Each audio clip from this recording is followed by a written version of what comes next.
Saudara-saudariku, Bapak Ibu sekalian, jamaah salat subuh, rahimani wa rahimakumullah.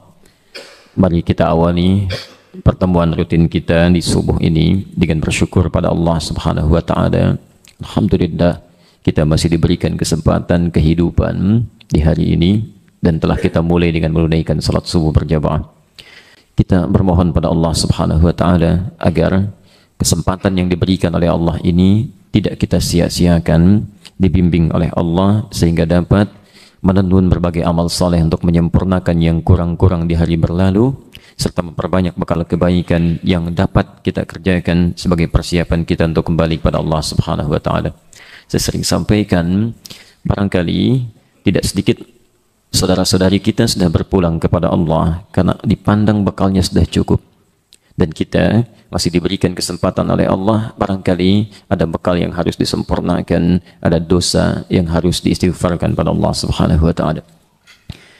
Kita lanjutkan kajian kita insyaallah masih dalam pembahasan kitab Riyadhus Shalihin, masih di bab pertama, babul ikhlas wa ihdharun niyyah fi jamil a'mal wal aqwal wal ahwal al barizah wal khafiyah. Kita masih di hadis yang ketiga, hadis riwayat Aisyah Ummul Mukminin radhiyallahu anha. Kita ada di bagian penghujungnya di pertemuan yang lalu, yang mudah-mudahan hari ini bisa kita sempurnakan kelengkapan hadisnya. Saya bacakan kembali hadisnya untuk mengingatkan, lalu kita akan mulai lengkapi kalimat-kalimat yang belum kita kaji. Mohon bersabar. Dalam kajian ini barangkali kita tidak hanya mengambil keumuman maknanya, tapi kita akan dalami setiap kalimatnya sehingga dengan itu ada pengetahuan yang kita rasakan cukup dalam sehingga saat diamalkan bisa lebih komprehensif dalam mengamalkannya. Bismillahirrahmanirrahim. Wa an Aisyah radhiyallahu anha qalat. Hadis ini diterima dari Aisyah, istri Rasulullah sallallahu alaihi wasallam, Ummul Mukminin, ibunda orang-orang yang beriman. Saya ingin tegaskan sekali lagi, kalau ditemukan hadis-hadis diriwayatkan oleh ibunda kita siapapun, ya, baik Aisyah ataupun yang lainnya, maka hadis ini bila termasuk kategori yang sahih itu masuk lingkaran satu, lingkaran terdalam. Kalau lingkaran terdalam berarti di antara informasi yang penting yang harus kita dapatkan. Karena yang tahu tentang Nabi, kehidupan Nabi, akhlak Nabi, itu yang paling utama mengetahuinya adalah orang-orang terdekat Nabi SAW. Ya. Yang kedua, ibunda itu adalah tempat untuk kembali, tempat untuk mengadu, tempat untuk meneladani, tempat untuk mendengar sesuatu. Maka seperti kita mendengar petuah-petuah ibunda kita, seperti kita mendengar dan mengadukan persoalan kita, maka jika Anda memiliki persoalan-persoalan dalam kehidupan, tanyakan pada ibunda-ibunda iman kita. Jika Anda ingin mendengar petuah terbaik untuk kebahagiaan dunia dan akhirat, maka dengarkan apa yang dikatakan oleh ibunda-ibunda keimanan kita. Karena itu, bersikaplah cerdas dalam kehidupan. Keluarkan hadis-hadis yang diriwayatkan oleh ibunda kita ini. Coba setiap bulan Anda keluarkan misal 5 saja, 10 saja. Saya punya keyakinan yang kuat, setiap kalimat yang disampaikan, petuah yang disampaikan, itu pasti akan kita alami dalam kehidupan. Di orang cerdas itu, sebelum menjalankan sesuatu, dia akan keluarkan petunjuknya, sehingga saat mengalami persoalannya, lebih mudah untuk mengatasinya. Ya. Kan sederhana persoalannya. Semua persoalan hidup terangkum dalam Al-Quran, penjelasannya disebutkan dalam hadis. Karena itu semua isi Quran disebut dengan hudan. Quran surah kedua Al-Baqarah ayat 185. Syahrul Ramadan alladzi unzila fihi al-Quran hudan linnas. Di bulan Ramadan kami turunkan Al-Quran, isinya dari Al-Fatihah sampai An-Nas itu hudan, petunjuk bagi seluruh kehidupan manusia, solusi hidup bagi kita. Ya. Di persoalan hidup kita itu tidak bosan-bosan saya ungkapkan ini. Persoalan hidup kita itu solusinya semua ada di Quran. Ya. Dan petunjuk teknisnya, bagaimana cara mengatasinya, bagaimana wujudnya dalam persoalan hidup, itu dibentuk dalam miniatur kehidupan Nabi. Ya. Harus ada waktu, bukan kalau ada waktu, harus ada waktu untuk mengeluarkan petunjuk-petunjuk hidup itu, lalu lihat aplikasinya dalam kehidupan Nabi. Ya. Misalnya, Selalu harus punya kesempatan. Sebulan ini kita belajar misalnya petunjuk dalam rumah tangga. Setelah bagus, petunjuk dalam kehidupan sosial. Setelah bagus, petunjuk dalam pekerjaan. Keluarkan itu. Dan pasti, catat betul kalimat ini ya. Jika Anda memiliki persoalan dalam kehidupan, persoalan hidup apapun, berkonsultasi dengan makhluk, dengan manusia, berputar-putar kemanapun, ujung-ujungnya akan ke situ juga. Akan kembali ke situ juga. Ya. Maka kalau Anda tidak mau repot, ayo keluarkan. Ya. Kemudian lihat petunjuk teknisnya dalam kehidupan Nabi. Setelah itu silahkan lihat bedanya. Anda akan dapatkan sesuatu yang tidak dirasakan sebelumnya. Semua kehidupan itu nikmat luar biasa. Nikmat. Bahkan ada orang-orang saat mendapatkan musibah pun, pada hal-hal yang sulit diterima oleh kebanyakan orang, dia malah gembira. Ya. Lihat Al-Baqarah 155 itu. Ada orang gembira ketika punya masalah. Ya. Biasanya kalau punya masalah itu gembira, ya, atau cenderung gelisah. Umumnya gelisah. Ya. Tapi ada orang punya masalah malah gembira. وَلَنَبْلُوَنَّكُمْ بِالشَّيْءِ مِنَ الْخَوْفِ وَالْجُوعِ وَنَقْصٍ مِنَ الْأَمْوَالِ وَالْأَنْفُسِ وَالثَّمَرَاتِ وَبَشِّرِ الصَّابِرِينَ. Dan berikan kabar gembira ya, bagi orang-orang yang sabar. Jadi ada orang yang menerima musibah, masalah malah gembira. Ya. Di Allah memberikan kabar gembira kepada seseorang, kepada golongan, justru dengan masalah. Ya. Dengan persoalan hidup. Karena dia tahu, dengan ujian-ujian kehidupan itu pahala akan datang. Dengan itu kualitas hidup akan meningkat. Dengan itu kebaikan akan terbuka. Ya, kalau tidak diuji dengan marah, bagaimana bisa ketahuan sabar? Kalau tidak ada bohong, bagaimana bisa nampak jujur? Ya. Kalau tidak ada kesombongan, bagaimana bisa ketahuan tawadhu? Justru dalam ujian itulah ada pahala. Ya. Bapak Ibu mau cari pahala atau tidak? Ingin punya pahala? Pahala itu melekat pada masalah. Jadi orang yang menginginkan pahala berarti menginginkan ujian. Orang yang ingin ujian akan berhadapan dengan masalah. Nah, orang cerdas itu sebelum tiba masalahnya, dia akan keluarkan petunjuknya. Oh, masalah ini, solusinya ini. Persoalan ini solusinya. Ini jalan keluarnya. Ya. Baik, jadi jika Anda temukan hadis-hadis yang berasal dari ibunda kita, ya, ibunda kita, ibunda iman kita, maka keluarkan, itu akan mempermudah bagi kita untuk mengatasi persoalan-persoalan kehidupan kita. Jelas di sini? Baik. Jadi ingin punya masalah atau tidak ingin punya masalah? Baik. Kalau dibilang ingin takut, gak bisa ngatasi. Dibilang tidak ingin gak dapat pahala. Gitu. Masyarakat endilo ini antara dilema dan galau. Baik. Kita lihat hadisnya. Qala Nabi sallallahu alaihi wasallam, kata ibunda kita, satu kali Nabi sallallahu alaihi wasallam pernah menyampaikan yang sudah kita bahas, saya tidak akan dalami lagi. La hijrata ba'dal fathi. Tidak ada lagi hijrah setelah fatah. Baik itu fatah yang dimaksudkan Makkah, ya, setelah dibuka jadi Darul Islam, ataupun tempat-tempat seperti pernah kami jelaskan yang sudah terbuka dengan nilai-nilai keislaman, senang diisi dengan ibadah, ada ketentraman dalam kita, memaksimalkan ibadah di tempat-tempat itu, maka kata Nabi, jangan berhijrah. Ya, la di sini memang bukan nahyi, tapi nafyi ataupun naqsi, bisa menunjuk kepada kurang atau ketiadaan. Jadi kalau Anda sudah terbiasa mendapatkan kebaikan, tiba-tiba hijrah, bisa berkurang kenikmatan ibadah, bisa berkurang kekhusyuan ibadah, bahkan bisa berkurang pahala yang kita dapatkan dari sebelum-sebelumnya. Ya, kita sudah pernah jelaskan itu. Silahkan bisa dilihat kembali tayangan atau rekaman pada pertemuan yang lalu. Walakin jihadun. Di sini kita berhenti. Tapi jika Anda sudah mendapati suasana yang menenteramkan, enak untuk ibadah, nyaman untuk mendekat kepada Allah, indah, kondusif situasinya, baik dalam kehidupan bermasyarakat, baik di pekerjaan, baik dalam suasana apapun dalam hidup, kata Nabi, jihad. Yang berlaku adalah memperjuangkan situasi itu agar terus kita dapatkan sampai akhir hayat kita. Oke. Dan kita pernah terangkan makna jihad ini, ya, terdiri dari 3 hal.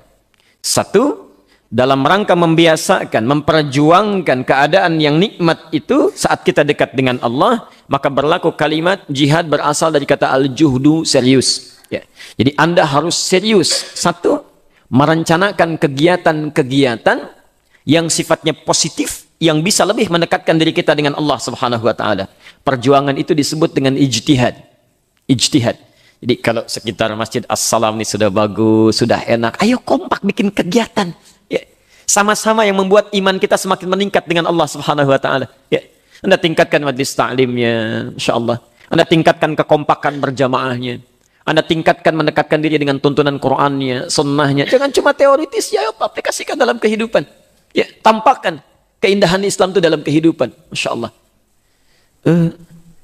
Kalau tidak keliru, saya dengar di Bangka itu ada banjir ya. Di Riau banjir ya. Ya. Setinggi apa?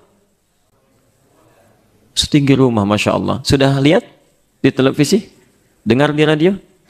Sekarang setinggi apa keimanan kita untuk merespon itu? Saya belum dengar ini. Ada teman-teman di As-Salam misalnya, atau di sekitaran ini mengumpulkan sesuatu untuk saudara kita di sana.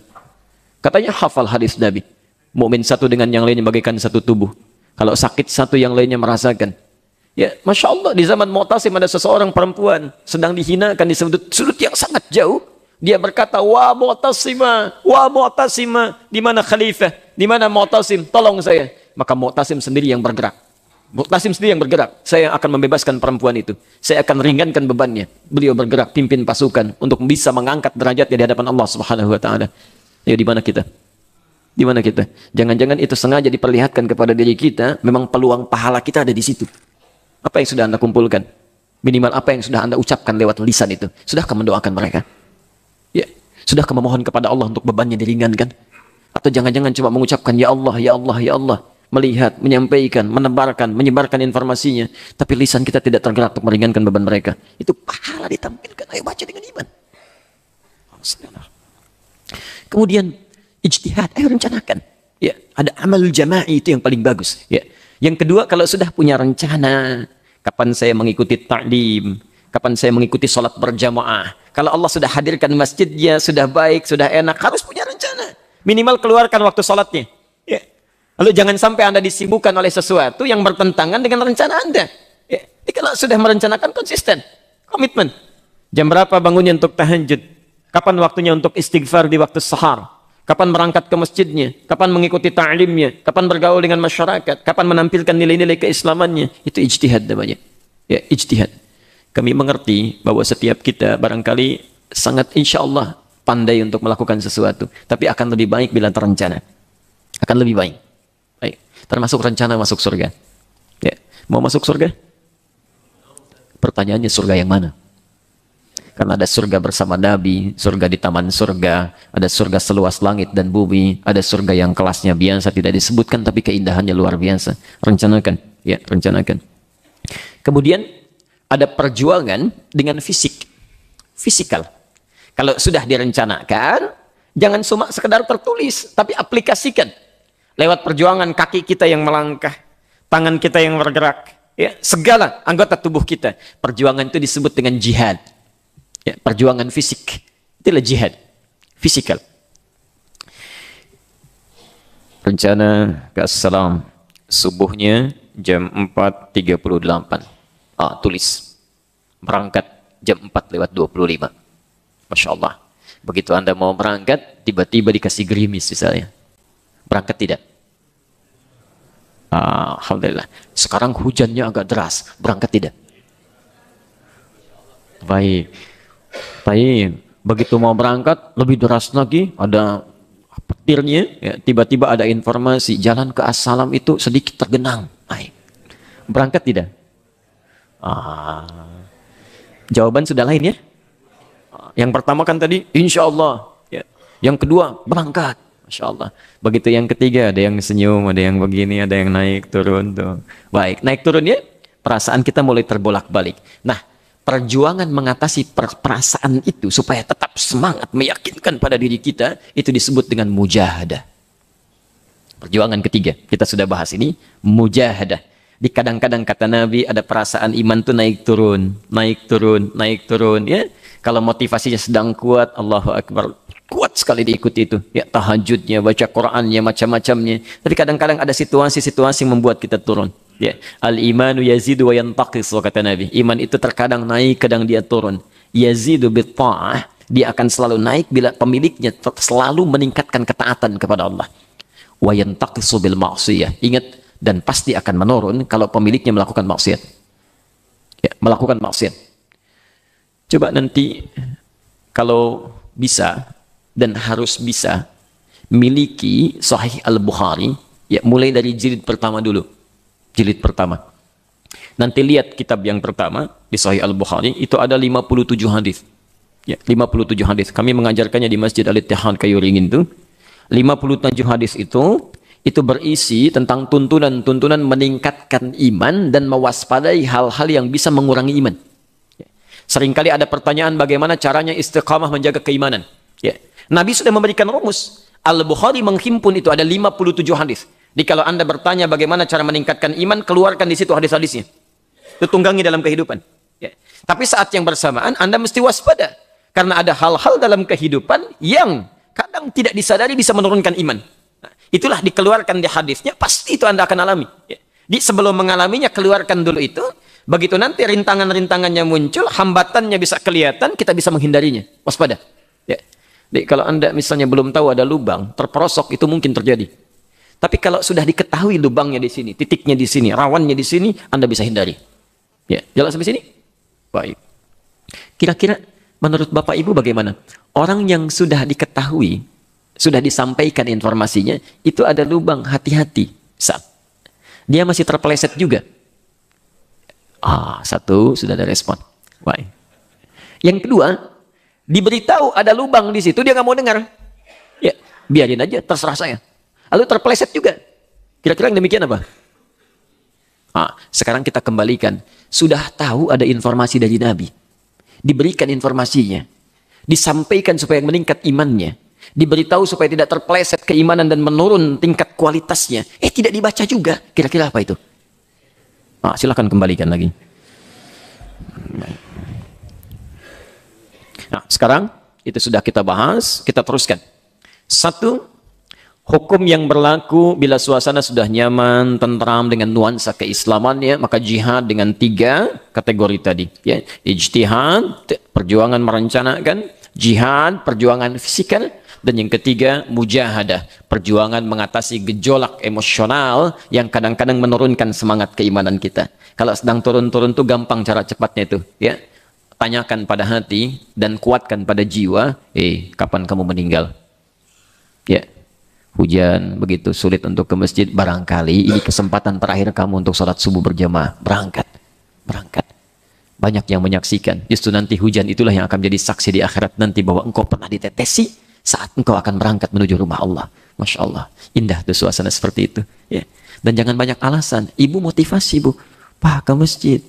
Barangkali nanti tetesan hujan itu yang menjadi saksi bagi Papa dan untuk kami. Bapak jangan banyak alasan, berangkat aja. Kalau memang memungkinkan berangkat. Aduh, takut ria, mah gak usah ya, di rumah aja.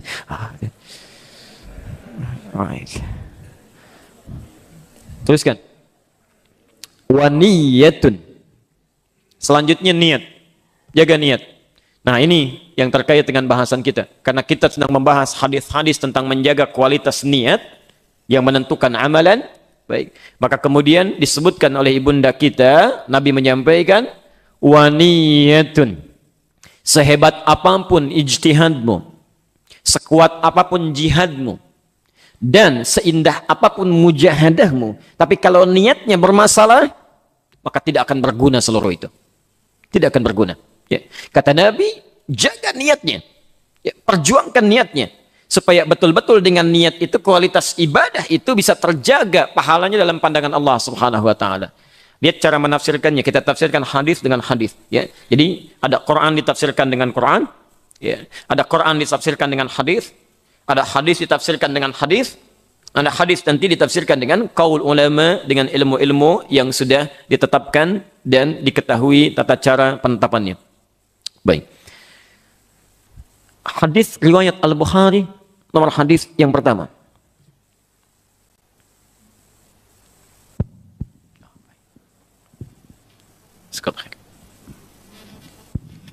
Al-Bukhari nomor hadis yang pertama, baik di Riyadhus Shalihin ataupun di Al-Arba'in, ini hadis biasanya selalu diletakkan pada posisi yang pertama. Kita hafal hadis ini karena kita pernah membahasnya. Ya.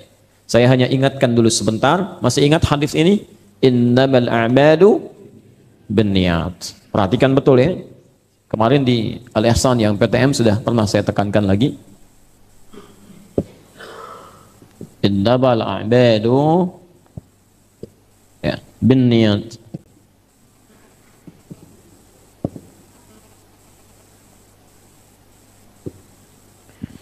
Perhatikan sini, kita pernah ingat, selalu saya tegaskan, kalau ada kata innama, baik dalam Al-Quran, ataupun dalam hadis atau kalimat bahasa Arab, sekali lagi, ini disebut dengan adatul hasri, huruf yang berfungsi untuk membatasi sesuatu. Ya. Jikalau satu kalimat dibuka dengan kata innama, maka hukumnya akan diikat di informasi itu saja, tidak boleh keluar dari situ. Ya. Hukumnya terikat di situ saja. Ya. Kita beri contoh misal di Quran dulu ya. Kita lihat Al-Quran surah ke-9 At-Taubah ayat ke-60 ya. Baik, yang menerima zakat itu ada berapa golongan? 8 golongan. Baik, boleh enggak di luar yang 8 itu? Yang boleh angkat tangan. Yang tidak boleh? Baik. Baik, yang lainnya cukup katakan wallahu a'lam. Alhamdulillah. Baik. Lihat sini. Jawaban yang paling mudah tidak boleh. Dari mana taunya tidak boleh? Karena ayat itu dibuka dengan kata innama, adatul hasri, huruf yang berfungsi membatasi. Ya. Adatul hasri. Ya. Jadi kalau ada kalimat di Al-Quran atau di hadis dibuka dengan kata innama, hukumnya dibatasi, terbatas pada itu saja. Ya. Innamas shadaqatu, sungguh zakat itu artikan dengan hanya boleh. Hanya, innama itu hanya boleh ya lil fuqara, dikeluarkan, disalurkan bagi orang-orang fakir ya, wal masakin, dan seterusnya sampai ujung ayatnya ya. Jelas sampai sini? 8 golongan karena dibuka dengan innama. Yang menarik, hadis ini dibuka dengan kalimat innama disandingkan dengan amal dan niat. Perhatikan cara menerjemahkannya. Sungguh setiap perbuatan itu sebanyak apapun ya, amal itu jamak dari amal. Jamak dari amal. Amal berarti perbuatan. Ya, dijamakkan menjadi amal. Sungguh setiap perbuatan itu sebanyak apapun. Makan Anda, minum Anda, salat Anda, sedekah Anda, semoga ya, apapun yang pernah kita kerjakan dalam hidup, itu semua akan dihisab oleh Allah bukan berdasarkan banyaknya amalan yang pernah kita kerjakan, tapi berdasarkan niat yang melekat pada amalan itu. Ya. Perhatikan hukumnya. Di sebanyak apapun Anda sholat, sebanyak apapun Anda bolak-balik umrah, ya, seberapa kali pun Anda kemudian menunaikan ibadah haji, yang menentukan itu bukan kuantitasnya. Yang menentukan hisabnya menjadi amalan akhirat, ini niatnya. Allah hanya akan melihat, innama, hanya akan melihat kepada kedalaman niatnya. Hati-hati, hati-hati. Karena terlihat banyak orang yang menunaikan bahkan dalam ibadah pun, menurut Allah itu tidak bernilai pahala akhirat ya. Yang bermasalah bukan ibadahnya, benar secara fikihnya, tapi bermasalah dalam niatnya. Bermasalah dalam niatnya. Coba cek, sudah berapa kali kita menunaikan salat sampai dengan hari ini? Baik, ribuan kali ruku, ribuan kali sujud. Bisa nggak memastikan dari sekian ribu salat yang pernah ditunaikan itu berapa niatnya yang benar, yang dilakukan karena Allah? Perhatikan kaidah niat di Quran. Wa ma umiru illa liya'budullaha mukhlishina lahuddin. Berapa ibadah yang sudah kita tunaikan karena ikhlas karena Allah? Karena Allah. Tidak ada peran-peran yang lainnya. Karena Allah. Karena ada di Quran disebutkan ada orang sholat saja yang tiap hari dikerjakan, motifnya bisa berubah. Bisa salah itu. Kelihatannya ngangkat tangan sampai ujungnya, berangkat ke masjidnya, bagus kelihatannya. Tapi bisa tidak Anda mengetahui isi hati orang itu, motif ketika dia menunaikan ibadahnya? Karena disebutkan di Quran, ada orang-orang bermasalah dalam sholatnya, bukan karena gerakannya, tapi karena isi hatinya. Quran surah 107, ayat 4, sampai ayat 6-nya itu. Al-Ma'un itu ya. Fawailul lil musallin. Maka ada orang-orang sholat, tapi celaka dengan sholatnya. Kalau orang tidak sholat, celaka, wajar. Nggak sholat kok. Tapi kalau ada orang sholat masih celaka, itu ada yang salah itu. Ada yang keliru. Ya. Orang tidak sholat, celaka, tidak usah dipikirkan. Memang nggak sholat. Ya. Yang perlu doakan. Ya. Tapi kalau ada orang sholat masih celaka juga, nah itu rugi. Apa yang salah tuh? Alladzina hum an sholatihim sahun. Lalai dia dalam sholatnya. Lalai. Ada orang sholat tapi lalai. Apa di antara bentuk kelalaiannya? Di antara sekian kelalaiannya, ternyata yang disebutkan oleh Quran, alladzina hum yura'un. Bahkan ada yang ria ketika mereka menunaikan salatnya. Ria. Nih, penyakit niat pertama yang bisa merusak pahala, menghilangkan kadar pahala kita di sisi Allah, itu ria, kata Quran. Ria. Coba dulu diingat-ingat ya. Waktu Anda mulai balik, kita boleh menunaikan salat, sudahkah terbebas dari penyakit ini? Atau jangan-jangan motifnya bahkan bukan cuma ria, ya. Berkurang. Ingin dilihat kawan, ya, ingin nampak dengan teman, salatnya cuma nyambi, yang intinya janjian dengan kawan. Yuk kita ketemuan di mana? Udah di masjid itu saja tuh. Baik, yuk nanti sambil salat duhur lah ketemu di sana. Sambil salat duhur, ya. Baik. Jadi yang intinya memang bukan salatnya, intinya pertemuannya. Salatnya cuma nyambi aja. Maka pahala yang diberikan pun sekedar nyambi aja tuh. Ya. Hati-hati, berapa yang sudah dikumpulkan? Semakin Anda meningkatkan keikhlasan kepada Allah, di situ inti pahalanya. Ya. Tapi ketika Anda sebanyak apapun beramal, bersoalan dalam niatnya, itu yang jadi masalah. Maka hati-hati, yang dihisab oleh Allah sekali lagi, itu niat, bukan pada kuantitas amalan yang dikerjakan. Contoh lain, Quran surah ke-2 Al-Baqarah, ayat 264. Ini langsung warning dari Quran, peringatan pada seluruh amalan. Ya ayyuhalladzina amanu la tubtilu sadaqatikum bil manni wal adha. Berhenti dulu di sini. Ya ayyuhalladzina amanu, hei orang-orang yang masih merasa punya iman. Saya tegaskan, ini tidak akan pernah saya bosan mengingatkan. Jika Bapak Ibu membaca Al-Quran, ayatnya diawali dengan kalimat iman, itu tandanya informasi yang disampaikan akan menjadi indikator keimanan kita. Semakin cepat meresponnya, semakin kuat pertanda iman kita. Semakin lemah dalam meresponnya, itu tandanya semakin menurun keimanan seseorang. Kalau tidak dikerjakan perintahnya, maka bermasalah imannya. Kalau digeluti larangannya, maka berpenyakit keimanannya. Jelas sampai sini? Misal, Anda temukan kalimat salat dibuka dengan kata iman. Alladzina yu'minuna bil ghaib wa yuqimunas shalah. Semakin cepat Anda merespon panggilan salat, semakin menunjukkan keimanan kita begitu kuat. Subuh dipanggil 4.38, Anda bangun dari jam 3, Anda tunaikan salatnya, belum dipanggil sudah salat, sudah istighfar kepada Allah, itu iman masih bagus. Jaga ya. Tapi kalau dipanggil pas sesuai waktunya, 4.38 subuh, 4.38 datang, itu imannya iman standar. Ya, standar. Karena standar dalam hukum kehidupan itu ketika dimintakan dikerjakan, itu standar. Ya. Jam kerja Anda di kantor jam 8, pulang jam 4, Anda datang jam 8, itu standar. Ya. Datang setengah 8 baru hebat. Ya. Pulang jam 4 itu standar. Pulang jam 5 itu hebat. Ya. Tapi kalau dipanggil 4.38, datang jam 8:34, itu bermasalah. Itu yang bermasalah. Adzan subuh 4.38, baru bangun jam 8:34. Itu pun belum kepikiran sholat. Maka itu bermasalah keimanannya. Nah, sekarang kita akan lihat. Ada orang-orang, kalau saya sebutkan orang-orang, jangan tunjuk orang lain, tunjuk diri kita saja. Ya. Lihat. Dibuka oleh Quran, ya ayyuhalladzina amanu, hei orang-orang yang beriman. Ada orang-orang yang nanti akan dilihat apakah imannya kuat, standar, atau jangan-jangan imannya bermasalah dan di subuh ini mesti diperbaiki. La tubtilu sadaqatikum bil manni wal adha. Jangan pernah Anda gugurkan. Batal itu artinya gugur. Baik, kalau sholat batal mesti diapakan? Mesti diulang. Ada pahalanya enggak? Nah, kalau ada orang sholat batal tapi tetap diteruskan sholatnya, ya, diteruskan sholatnya, kira-kira bernilai tidak? Tidak. Capek tidak? Capek, cuma capek aja tapi nggak dapat apa-apa.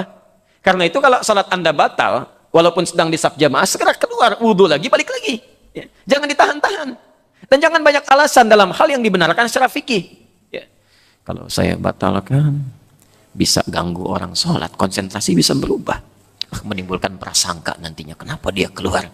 Ganggu orang khusyuk. Nggak apa-apa, saya pertahankan aja. Nanti setelah itu, dalam keheningan saya akan menunaikan ibadah lagi. Ya, supaya tidak tampak pada banyak orang. Anda salah. Salah cara fikih, keluar aja. Perbaiki wudhunya, kembali lagi. Anda masih dapat sholat berjamaah. Dan benar sholatnya. Apakah bisa menjamin sampai selesai salam, diri kita masih hidup? Jangan-jangan begitu difikirkan, nanti sajalah setelah selesai saya wudhu lagi, tiba-tiba datang malaikat maut. Assalamualaikum. Yuk pulang. Wudhu nggak punya, sholat batal. Ayo. Ketika Anda keluar sedang berwudhu pun malaikat datang, sudah selesai. Ikhtiar kita dalam kebaikan. Maka poinnya orang yang batal tidak bernilai, cuma capek saja. Ada orang-orang yang bahkan sengaja membatalkan amal-amal kebaikannya. Sedekah itu adalah nama bagi seluruh kebaikan yang kita kerjakan. Ya. Tunggalnya disebut dengan sedekah, sedekatun, jamaknya disebut dengan sedekat. Jadi semua amal soleh yang kita kerjakan itu disebut dengan sedekah. Ya. Zakat itu sedekah. Quran surah ke-9 ayat 103. Khudz min amwalihim sedekah. Ambil sebagian harta mereka sebagai zakat, disebut dengan sedekah di Quran. Ya. Salat sedekah, baca Quran sedekah. Semua kebaikan yang mungkin kita kerjakan namanya sedekah. Jelas ya? Sebagai bukti keimanan seseorang, keimanan pemiliknya. Nah, ini yang jadi masalah. Ada orang-orang yang menggugurkan amalan kebaikan yang sudah dia tendun, tapi lihat kalimat Qur'annya, ini indah sekali. Hati-hati betul, hati-hati. Ternyata yang menggugurkan itu disebut oleh Quran dengan dua kalimat yang sangat sederhana, tapi dalam maknanya. Bil manni wal adha. Masya Allah. Ini kalau dalam ilmu balaghah ini kalimat lengkap. Kalimat lengkap, dua yang tidak ada tiganya. Ya, kalau hilang satu, berkurang keutamaannya. Bertambah sesuatu, semakin berkurang juga maknanya. Lihat, kalau kalimatnya al-manni saja, bil manni, cukup sampai sini, ya, maka tidak akan tepat. Karena al-manni itu asalnya sesuatu yang menyenangkan. Ya. Sesuatu yang menyenangkan. Al-Baqarah ayat 57. Sebelah kiri paling bawah. وَظَلَّلْنَا عَلَيْكُمُ الْغَمَامَ وَأَنزَلْنَا عَلَيْكُمُ الْمَنَّ وَالسَّلْوَى. Lihat. Ya. Dulu ada kaumnya Nabi Musa, saking dimudahkannya oleh Allah, dibedakan dengan umat-umat yang lainnya, supaya mereka yakin dengan Allah. Kamu kelamaan disiksa oleh Fir'aun, kelamaan jadi budak, sekarang diistimewakan oleh Allah, supaya kamu yakin dengan Allah. Masya Allah. Bapak Ibu kalau panas-panas luar biasa, mau keluar rumah, jalan pakai apa? Pakai payung. Ini enggak, langsung awannya diperintahkan oleh Allah, ikuti mereka. Wa dhallalna 'alaikumul ghamama. Jadi kemana-mana suasana panas pun enggak panas, karena awannya mengikuti. Begitu ingin sesuatu yang manis-manis, ya ingin madu, ingin manisan macam-macam, enggak usah cari jauh-jauh. Melangkahkan sedikit sudah ada. Manna wassalwa, sesuatu yang enak, menyenangkan, menenteramkan. Ya. Ada kalimat al-man dalam bahasa Arab, sesuatu yang melahirkan kenikmatan. Tapi kalau bersatu dengan adha, bil manni wal adha, al-adha itu artinya yang merusak, mengganggu. Merusak, mengganggu. Jadi ada perkara yang merusak amalan, yang sudah capek ditenun, tapi orangnya nggak sadar kalau amalannya sedang dirusak. Karena perkara-perkara ini ketika dilakukan begitu menyenangkan, kayaknya nikmat gitu. Ya, kayaknya enak. Bapak Ibu saat dipuji, biasanya enak atau tidak enak? Nyaman atau tidak? Nah, ada pujian-pujian tertentu yang justru menggugurkan amalan. Ya, hati-hati. Merasa ingin dipuji, gugur amalan. Merasa ingin disebut, gugur amalan. Merasa ingin tampak, gugur amalan. Dan saat tampak itu kemudian orang memuji kita, perasaannya enak. Ini nikmat, itu manni. Tapi tidak sadar bahwa apa yang terjadi itu adha, sedang menggugurkan amalannya. Hati-hati, hati-hati. Lihat masjid, Masya Allah. Karpetnya bagus. Barangkali ada yang pernah infak di masjid ini. Dari pembangunannya, dari mengisinya dan sebagainya. Maka diberi contoh oleh Quran. Perhatikan. Bil manni wal adha kalladhi yunfiqu malahu ria'an nas. Contoh kata Quran, ada orang infak. Masya Allah, nyari hartanya kan tidak mudah itu. kadang berpeluh dengan keringatnya, kadang dengan berbagai halnya, dikeluarkan karena Allah. Allah pun balas dengan pahala yang luar biasa. Cuma sayang, ria'an nas. Masuk penyakit ria, saat ria itu kayaknya nikmat, enak gitu. Nampak diketahui orang, dipuji orang, banyak hal muncul dalam kehidupan. Masya Allah Pak, terima kasih banyak Pak ya. Kalau bukan kemarin Bapak dananya sangat besar, itu masjid ini belum tentu jadi. Pelan-pelan masuknya itu. Itu kan karunia Allah saja, nggak apa-apa. Padahal hatinya mulai muncul, tek, tek, tek, gitu kan. Besoknya sudah mulai rasanya lain. Tek, semakin rajin ke masjidnya, karena yang tanya baru satu orang. Ya. Siapa nih yang bikin bagus? Wah, kalau bukan Bapak itu tuh, mulai muncul. Yang paling berbahaya, kalau sudah merasa memiliki nantinya. Masjid rumah siapa? Rumah Allah. Makanya sebelum jadi, kalimatnya umum, pernah saya sampaikan. Man bana masjidan fil ardi.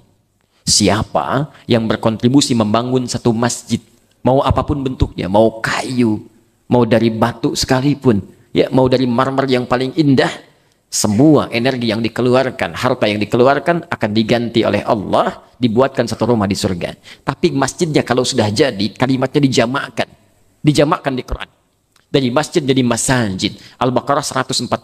Waman azlamu mimman mana'a masajid, disandingkan dengan pemiliknya. Allah. Masjid manapun, yang kayu, yang batu, yang tembok, yang marmer, yang ulin, yang manapun, kalau sudah jadi, itu bukan milik orang yang bangun, milik orang yang arsiteki, milik orang yang tenaganya paling hebat, semua milik Allah. Itu kalimat yang langsung menghentikan upaya-upaya manusia menghambat penyakit ini supaya tidak masuk. Ya. Itu bentuk kasih sayang Allah. Kamu pahala sudah dapat, ya. Pahala sudah dapat, sudah diputus oleh Allah hukum kemanusiaannya, semua hukumnya hukum Allah yang berlaku. Saya pernah sampaikan di awal pertemuan, kalau sudah dikatakan rumah Allah, berarti yang punya aturannya siapa? Allah. Makanya lain, cara masuk masjid dengan cara masuk rumah kita lain. Ada kaki kanan yang dilangkahkan, doa yang diucapkan, cara duduknya lain. Ya. Kalau di rumah kita bertamu pada rumah manusia, datang, dipersilahkan dulu baru duduk. Rumah Allah dipersilahkan dulu, tapi dengan salat. Salat baru duduk. Ada kalimat yang boleh disampaikan, ada kalimat yang tidak boleh diutarakan. Hati-hati. Dan hebatnya, setiap orang yang salatnya, ibadahnya, segalanya dengan kadar keikhlasannya dapat pahala. Yang lebih hebat lagi, yang Allah berikan amanah untuk merawatnya. Itu pahalanya luar biasa. Luar biasa tingginya. Banyak Pak.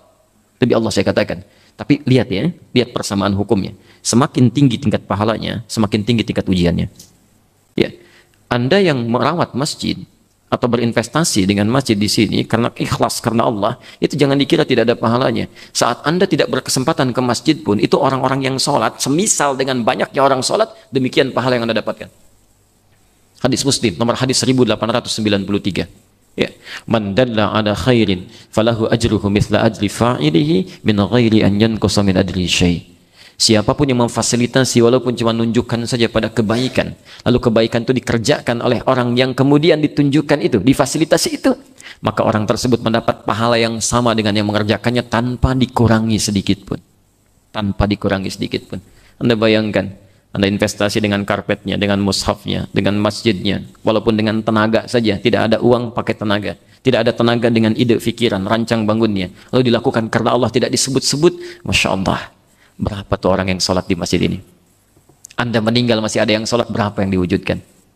Lalu ada orang yang belum kesempatan untuk membangunnya, berinvestasi, lalu dengan izin Allah dipilih dia untuk merawatnya. Silakan rawat, saya percayakan kepadamu. Dilakukan karena Allah. Masya Allah. Berapa yang ikut ta'lim? Kegiatan apa yang diadakan? Berapa yang menerima zakat? Berapa yang sholat? Tiap hari itu kalau berjamaah berapa yang sholat? Berapa yang didapatkan? Saat Anda tak mampu berjamaah pun karena alasan tertentu, pahala dapat. Kalau ikhlas. Cuma sayang, ada yang merusak, menghancurkan pahala-pahala itu karena keinginan dunianya, karena riyanya, ya, karena macam-macamnya. Ingat, saya tekankan sekali lagi ya, khususnya pada para DKM yang peluang pahalanya cukup banyak. Makmur itu bukan rame, Makmur bukan rame. Makmur itu dari kata al-umru, sesuatu yang bermanfaat. Ya, sesuatu yang bermanfaat. Jadi kalau ingin memakmurkan masjid itu cari yang bermanfaat, yang meningkatkan iman. Ya bukan yang ramenya. Salah Anda, keliru. Ya, apalagi kalau Anda merawat masjid, misal dengan cara yang keliru. Hukum manusia tidak bisa berlaku di rumah Allah. Ya, keliru. Sayang, pahala hilang. Ya. Famathaluhu kamathali safwanin alaihi turabun fa asabahu wabilun fatarukahu saldah. Maka permisalan orang seperti ini adalah seperti orang yang menyimpan pasir-pasir di bebatuan yang licin. Kalau nyimpan pasir di batu yang licin, kira-kira reaksi pada pasir bagaimana? Turun. Ya, langsung turun. Yang berbahaya, fa asabahu wabilun. Tiba-tiba datang banjir bah besar. Menyapu itu semua. Ya, habis semuanya. Fatarakahu saldah. Tidak ada apapun. Dia ada orang-orang yang sudah capek beramal dalam hidupnya, tapi dia nggak dapat apapun. Ya, pernah saya kisahkan ini. Seorang investasi bangun masjid luar biasa dengan dana yang sangat banyak. Ya, ikhlas saat beramal. Tapi tiba-tiba menjelang beberapa hari sebelum wafatnya, ya sudah menjadi kakek, ya sudah punya cucu. Kalau bapak punya cucu satu, berubahkan dari bapak menjadi apa? Kakek. Kalau cucunya dua, nah, kakek sudah lain tuh. Dibawa jalan ke komplek itu, ya, cucunya mulai bilang, "Oke, bagus masjidnya." Mulai keluar tuh, wah itu dulu kakek sih yang bantu itu. Kalau kakek nggak berikan 2 miliar nggak akan jadi seperti sekarang. Ya, bukan tahadus bin nikmat untuk memotivasi, tapi ada rasa ingin dipuji. Itu bedanya ria dengan tahadus bin nikmat. Ya, hati-hati, setan itu sangat jenius. Sekarang nggak digoda, besok bisa datang. Ya, hati-hati, jangan gagalkan dan batalkan semua amalan yang sudah pernah dikerjakan. Maka lihat ujung ayatnya. La yaqdiruna ala syai'im mimma kasabu. Itu sindiran yang sangat tajam. Ada orang yang sudah capek-capek beramal nggak dapat apapun. Capek-capek bekerja tidak dapat apapun. Tapi yang paling dahsyat ujung ayatnya, wallahu la yahdil qaumal kafirin. Allah tidak akan pernah berikan petunjuk pada orang-orang kafir. Ya, disamakan dengan orang kafir, tapi masih beruntung orang kafir. Ya, maaf, orang kafir tidak sholat dapat pahala tidak? Tidak. Ada orang mengaku muslim sholat, tapi sholatnya bermasalah, nggak dapat pahala juga. Yang kafir dia nggak sholat, dia nggak capek. Yang muslim dia sholat tapi punya penyakit. Ya, bahasa Qurannya itu diserupakan, bahkan lebih buruk. Ya, hati-hati. Ya, karena itu jaga niat dalam salat Anda, baca Quran Anda, amalan Anda, segala yang pernah kita kerjakan. Jelas sampai sini? Baik. Ujung hadisnya saya sempurnakan. Wa idzas tunfirtum fanfiru. Ini tutup hadisnya. Wa idzas tunfirtum, catat betul ini. Dan bila diperintahkan untuk keluar berjuang atau melakukan sesuatu, maka bergegaslah untuk menunaikannya. Lihat kaidah ujung hadisnya. Kalimatnya pasif, bukan aktif. Wa idzas tunfirtum, dan jika diperintahkan untuk bergegas keluar untuk berjuang atau mengerjakan apapun yang baik, fanfiru, maka segeralah keluar. Respon pelan-pelan.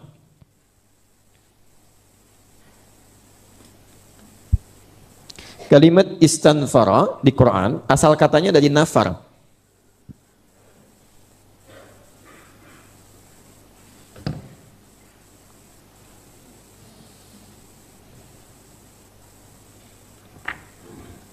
Fa idza stunfirtum, asal katanya dari nafar, nafarun.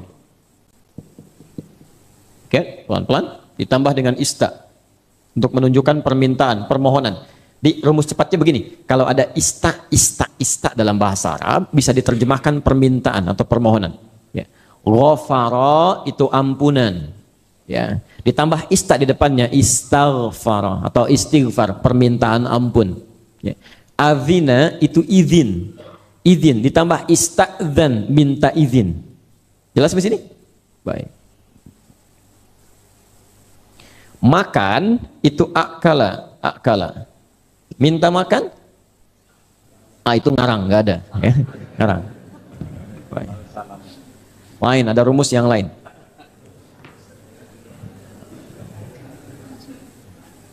Kalimat nafar di Quran itu umumnya ditujukan pada dua hal. Pelan-pelan, tujukan pada dua hal. Satu, jihad fisik. Berjuang, mempertahankan izzah Islam dan orang-orang muslim, jihad fisik. Konteksnya peperangan fisik. Ingat, bukan memerangi tapi bertahan untuk menegakkan izzah Islam dan muslimin. Ketika ada orang zalim menzalimi Islam, Menzalimi orang-orang Islam kita bertahan. Itu sudah hukum kehidupan. Ya. Saya sering katakan, konteks jihad itu sudah jadi hukum kehidupan. Tidak mungkin nggak ada jihad, pasti ada.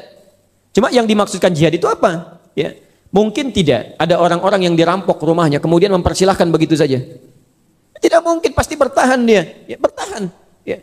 Ada orang mau mencuri, silahkan, nggak usah repot-repot, nggak usah marah, silahkan ambil aja langsung. Nggak ada yang begitu. Negara kita saja misal diancam itu balik mempertahankan karena itu ada departemen pertahanan, ada lembaga ketahanan, ada pasukan khususnya, ada. Kenapa? Untuk membela. Kalau dunia saja diambil, dunia yang sementara diambil, dipertahankan, maka bagaimana dengan iman yang abadi? Jadi kalau keimanan kita kemudian dipersoalkan, diancam, harus dipertahankan. Yang sementara saja dibela, baik. Mobil sementara atau abadi? Apa buktinya? Pakai hukum dunia aja sudah selesai. Buktinya sekarang dipakai, besok dijual. Ya. Tapi saat meninggal pun gak akan dibawa. Silakan, ini cuma handphone ini yang kecil-kecil kelihatannya, dicari-cari dengan uang yang sangat luar biasa, bekerjanya, peluh keringatnya. Kalau sudah meninggal ya gak akan dibawa sementara. Gak ikut. Ya. Saya belum pernah dengar sampai dengan pagi ini ada orang Islam mengatakan, Ma, kalau papa meninggal nanti tolong handphonenya disertakannya ke alam kubur. Dibalik kafan. Tapi kalau mama kangen di miss call aja lah, insya Allah terlupa juga. Gak ada, gak ikut juga. Yang non muslim aja sekarang pakai imitasi tuh, karena rugi katanya dipakaikan yang asli. Sama saja sudah mulai hitung-hitungan. Ya, yang asli aja akan hancur juga, nggak akan ikut. Jadi yang sementara saja dibela, bagaimana dengan yang abadi? Itu harus dipertahankan. Maka berlaku jihad. Tapi bukan menyerang ya. Saya pernah sampaikan di beberapa tempat tuh ada yang tanya itu, ya Ustaz, bagaimana, apakah di bom di Jalan Tamrin itu termasuk jihad fi sabilillah? Kita kan enteng aja jawabnya. Sabil itu kan jalan. Ya, Allah itu Allah, di jalan Allah. Di jihad fi sabilillah itu jihad di jalan Allah, bukan di Jalan Tamrin. Ya. Terlepas dari siapapun otaknya, ya, Allahu a'lam bagaimana keadaannya, tapi kita pelajari konteks yang benarnya. Dan itu mutlak ada. Karena ada gerakan-gerakan sementara ini yang sangat masif sekali, terencana luar biasa, ingin menghilangkan ini, menghapuskan ini, sehingga orang sudah nggak sadar lagi gitu ya. Nah, yang perlu disampaikan adalah pengertian yang sesungguhnya tentang jihad. Ya, itu Indonesia kalau nggak ada jihad, itu tidak akan jadi Indonesia. Catat kalimat saya ini, kalau tidak ada syariat jihad, tidak akan terbentuk yang namanya Indonesia sekarang. Karena orang-orang yang pertama kali memperjuangkan bangsa ini, itu motivasinya, awas, suka keliru sekarang ini. Semua orang sekarang umumnya mengatakan karena nasionalisme. Anda harus bedakan motif agama dengan motif nasionalisme. Ya, para ulama-ulama itu ketika mulai mereka berjihad, itu yang dipelihara memperjuangkan NKRI ini, membentuk untuk NKRI, itu yang dipelihara itu niatnya. Ya, kalau kemerdekaan itu cuma bonus saja. Bonus, yang dipelihara niatnya. Karena bedanya muslim saat itu dengan yang lainnya itu terletak pada niatnya. Kalau yang lain bela, tembak penjajah, yang lain tidak. Ulama tidak, santri tidak. Mereka katakan berjuang karena Allah, karena niat, karena Allah. Karena itulah ketika ditetapkan negara ini menjadi negara kesatuan Republik Indonesia, lihat pembukaan undang-undang dasarnya. Atas berkat rahmat Allah yang Maha Kuasa. Mau ditafsirkan apa itu Allah? Tidak ada agama di muka bumi ini atau yang dianggap agama punya Tuhan namanya Allah, kecuali orang Islam. Jihad fisik kedua, ini dia, adalah tafaqquh fid din, belajar agama. Tafaqquh fid din, ikut ta'lim, talabul ilmi. Kedua ini ditemukan di Quran surah ke-9 ayat 122.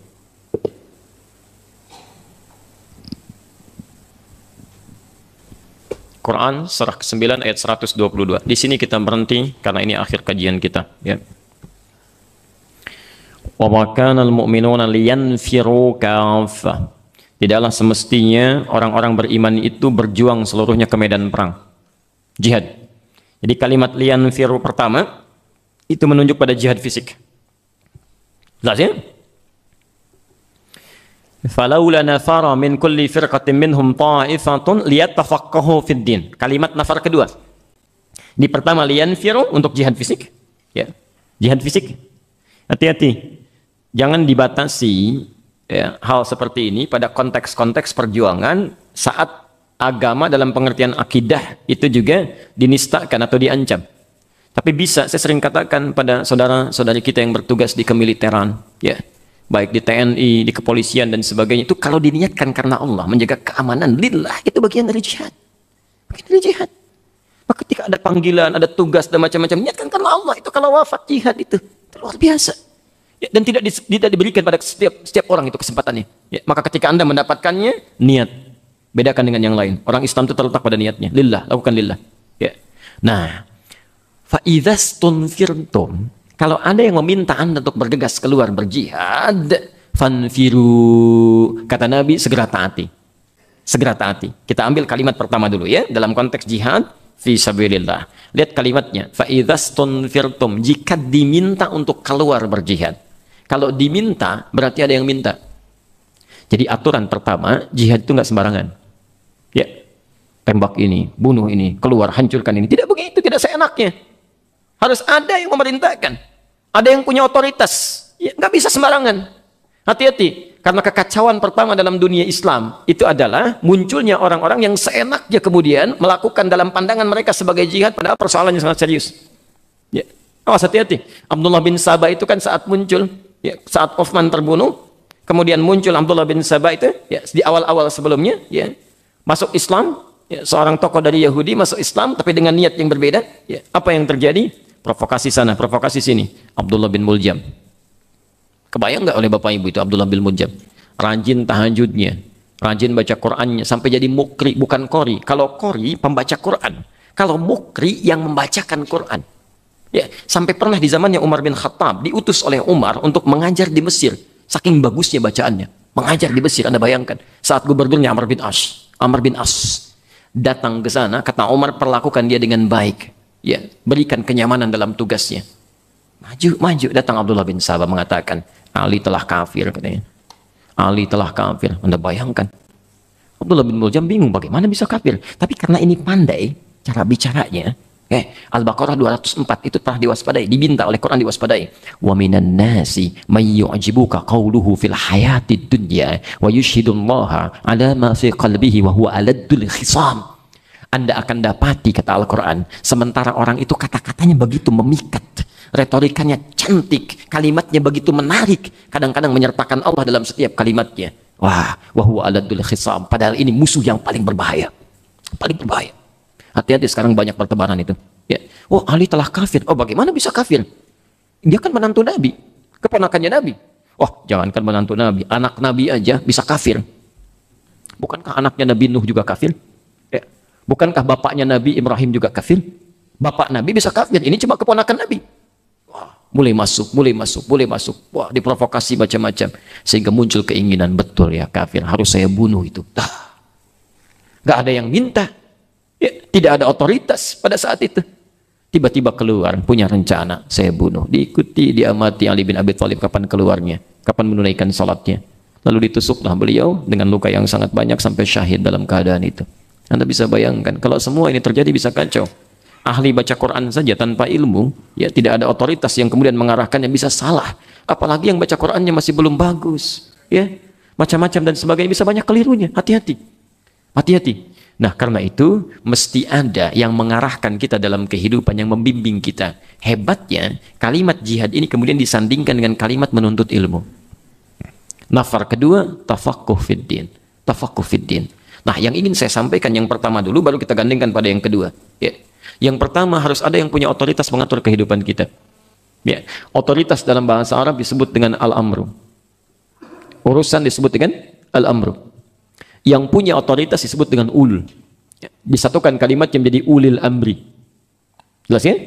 Maka yang punya otoritas, yang mengarahkan kita, meminta kita melakukan sesuatu, itu disebut dengan apa? Ulil amri. Quran surah keempat ayat ke-59. Dan kita tutup di sini, lalu kita sambungkan kepada kajian akhir ta'limnya. Ya ayyuhalladzina amanu, lihat disandingkan dengan kalimat iman. Hai orang-orang yang merasa punya iman. Ati'ullah, taatlah kalian dengan mutlak kepada Allah. Taat itu artinya mutlak. Jangan tanya kenapa. Ya. Ingat, kalau ada kalimat taat itu artinya ketaatan yang mutlak. Tidak menuntut kita untuk bertanya kenapa. Karena kalau Allah sudah meminta sesuatu pasti baik, tidak ada yang buruk bagi kita. Ya. Kerjakan sholat subuh 2 rakaat. Ya Allah, kenapa cuma 2? Itu kan hamba yang pertama kali bangun, energi masih banyak. Sudah, jangan banyak tanya, kerjakan. Ya, ati'ullah wa ati'ur rasul wa ulil amri minkum. Masya Allah, taat kepada Allah, taat kepada Rasul, disandingkan kemudian setelahnya kalimat taat pada ulil amri. Ketaatan pada ulil amri disandingkan pada ketaatan pada Allah dan Rasulnya. Jadi ketika Anda menaati ulil amri, itu sama dengan menaati Allah dan Rasulnya. Jadi yang menentukan jihad, bergerak, keluar, lakukan, itu yang punya otoritas. Ingat, ulil amri. Tapi awas, ini pun diikat dengan satu ketentuan di hadis Muslim. Di Al-Bukhari saja yang paling gampang. Ya, di Al-Bukhari. Hadis Muslim agak banyak kalimatnya, bingung dibacanya. Ya, kalau kita baru pertama baca. Al-Bukhari nomor hadis 7257. Al-Bukhari nomor hadis 7257. Perhatikan kalimatnya. La ta'ata, kata Nabi, fi ma'siyatin. Tidak ada ketaatan pada siapapun termasuk ulil amri dalam hal maksiat. Ya. Semua yang dituntunkan oleh amri tadi, kecuali kalau ada maksiat. Ya. Maksiat itu sederhananya yang bertentangan dengan hukum Allah, apapun itu. Ya. Ayo sholat. Ayo harus sholat. Baik, sholat apa Pak? Sholat subuh berapa? 3 rakaat. Nah, baik, memang ngajak sholat, tapi salah dalam prakteknya, nggak usah diikuti. Yang 3 rakaatnya, sholatnya kerjakan. Ya. Apalagi dalam perintah pada melakukan maksiat yang sangat nyata. Pernah terjadi di satu tempat. Itu ada pimpinan negaranya langsung membuat pengumuman di depan televisi saat Ramadan, memegang gelas berisi air, mengatakan, untuk apa kita puasa ini, cuma bikin haus saja, bikin lemah kita. Ayo kita buka saja. Dia minum itu. Itu nggak usah ditaati. Innamat ta'atu fil ma'ruf, kata Nabi, ketaatan itu hanya berlaku pada kebaikan. Nah, karena itulah ketaatan kepada pemimpin itu kalimat taatnya tidak disebutkan pada ulil amri. Tidak disebutkan kalimat taatnya. Coba lihat lagi ayatnya. Ati'ullaha wa ati'ur rasul wa ulil amri minkum. Di mana kalimat taatnya? Tidak ada. Nah, cuma disebutkan waw. Kalau kalimat taatnya dibuang, disebutkan wawnya, itu hukum atof berlaku. Atof itu mengikutkan hukum pada kalimat sebelumnya. Jadi ketaatan pada ulil amri hanya boleh dilakukan jika yang diperintahkan itu sesuai dengan hukum Allah dan Rasulnya. Abdullah bin Sabah menyampaikan perintah untuk jihad, bunuh Ali, tapi tidak sesuai dengan hukum Allah dan Rasulnya, jangan diikuti. Jelas ya? Nah, apapun dalam kehidupan, itu poin pertama dalam hal jihad ini. Ayo bom ini, tembak ini, hancurkan ini. Nggak benar menurut hukum Allah dan Rasulnya. Itu salah, itu sederhana. Keliru, jauhi, tinggalkan. Ya. Bisa nggak terbayang kata Quran, yang bunuh satu orang beriman saja tanpa alasan yang dibenarkan, satu orang, hati-hati ya. Kalau yang masuk neraka kekal di dalamnya, dosa apa? Masuk neraka, nggak keluar dari neraka, dosa apa?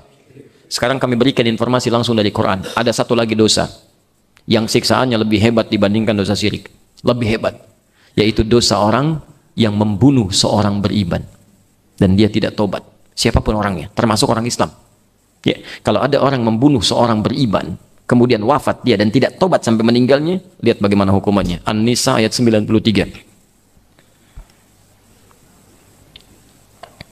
Wa man yaqtul mu'minan muta'ammidan, dan siapapun yang pernah menumpahkan darah, membunuh satu orang saja yang beriman, secara sengaja dia bunuh itu. Ya. Hati-hati. Fajaza'uhu jahannam. Maka kami sediakan neraka jahannam untuk orang itu. Langsung jahannam. Khalidan fiha, dan kekal di dalamnya, tidak akan keluar. Kekal di dalamnya, tidak akan keluar. Ya. Kalau dia masih hidup, diberi kesempatan tobat. Kalau tidak tobat, wa ghadiballahu alaihi, Allah murka pada orang itu. Wala'anahu, dilaknat oleh Allah. Ya. Jadi orang-orang ini kalau sudah Allah murka, dilaknat, kemanapun akan singgah dia, tidak akan pernah tentram. Nggak akan tentram. Anda tidak disukai di sini, Anda bisa pindah ke tempat lain. Anda dilarang di sini, Anda bisa pindah ke tempat lain. Tapi kalau Allah yang larang, Allah yang tidak sukai, mau pindah ke mana? Mau pindah ke mana? Tidak akan bisa. Yang paling hebat, wa'addalahum azaban azimah. Dan di alam kuburnya nanti kami sediakan siksa yang berlipat luar biasa. Dilempar pakai batu seperti ini, sakit tidak? Kalau azimah, batunya sebesar ini nih. Tuh, berkali-kali lipat itu. Ya, jadi hati-hati, hati-hati. Ya. Jadi ada orang-orang yang melakukan satu dosa, kemudian Allah siapkan bagi neraka yang sangat luar biasa. Nah, yang semisal dengan ini adalah tafaqquh fid din. kegiatan kita sekarang. Ikut taklim dan sebagainya. Jadi kalau ada informasi, yuk ngajak taklim. Share, tadi ada informasi sebelum kita taklim. Sepanjang Anda punya peluangnya, ikuti itu. Ikuti. Ya. Maka pahalanya luar biasa. Dan bagikan, sampaikan pada yang lain, tebarkan, ikutkan. Maka bagaimana dengan orang-orang yang suka menyebarkan kebaikan? Wah, Masya Allah, lindangan pahalanya luar biasa terkumpul bagi dirinya. Ya. Karena itu, mari kita praktekkan hadis ini, telah kita pelajari, telah kita pahami, tinggal kita praktekkan dalam kehidupan kita. Kesimpulannya, kalau sudah menemukan lingkungan yang bagus, konsisten isi dengan kebaikan. Yang kedua, berjuang untuk mempertahankan kebaikan, rencanakan, amalkan, dan atasi persoalan gejolak emosionalnya. Yang ketiga, jaga niatnya supaya tetap karena Allah. Dan yang terakhir, semangat untuk menebarkan kebaikan, khususnya bagi yang punya otoritas, manfaatkan sesuai dengan kepentingan Allah dan Rasul.